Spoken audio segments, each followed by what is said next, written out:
Hi guys, good afternoon po sa inyong lahat, sa mga supporters ko, mga followers. Nandito nga pala ako sa Batangas City at tinignan ko po yung mga magagandang tanawin daw dito. Pinasyalan ko, ito po yung sila. Wow, letter C, heart ni Mama Mary, mas puso ni Mama Mary. Ayan, ganyan kalalaki yung puso ni Mama Mary, ganyan tayo kay mahal. Nandito po ako sa Batangas City sa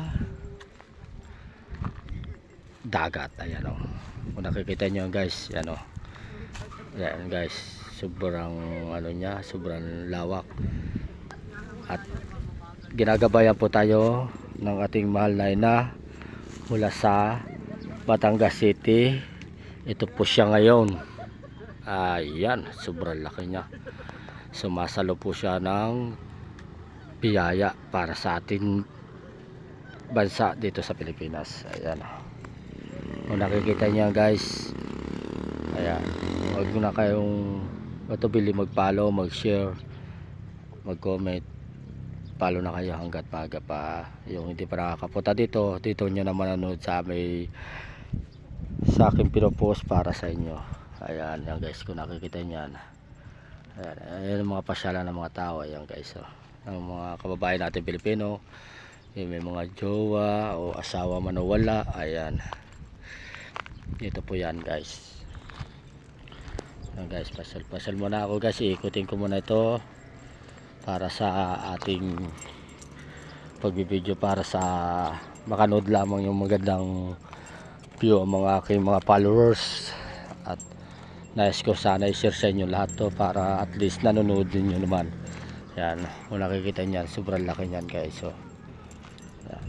Pumasok nga pala kami dito at nagbayad na lang po kami, pero binayad ko lang po yung parking lang, kasi parking lang na sakyan, ayun po yung sakyan ng dala ko.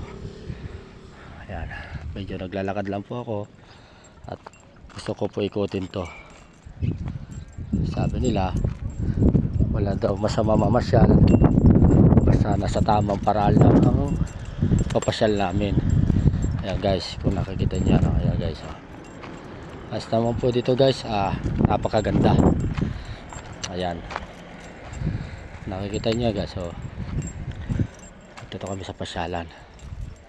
Ayan guys, diba, taas, nakakatakot, OMG. Yan yung planta ng Batangas City, yung pagawaan ng mga ating gas at saka nagsusupply sa atin sa mga sasakyan, mga motorista. Yan po yung gawaan ng mga gas. Ayan po, ayan, planta ng cargo mula sa biyahe Mindoro to Batangas City. Ayan ayan guys, kung nakikita nyan, napakagandang tanawin po dito.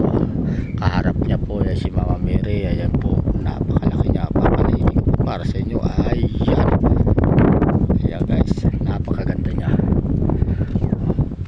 Para sa akin, mas maganda siya kasi binigyan po tayo ng panahon na para makapunta.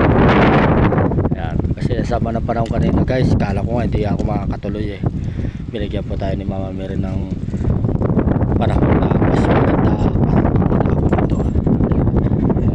Makita nyo, diba, napakaganda. Ayan na yung aming tulugan mamaya. Ayan, nilinis pa nila para safety daw kami. Ayan guys, hanggang dito na lang po tayo. Ayan guys,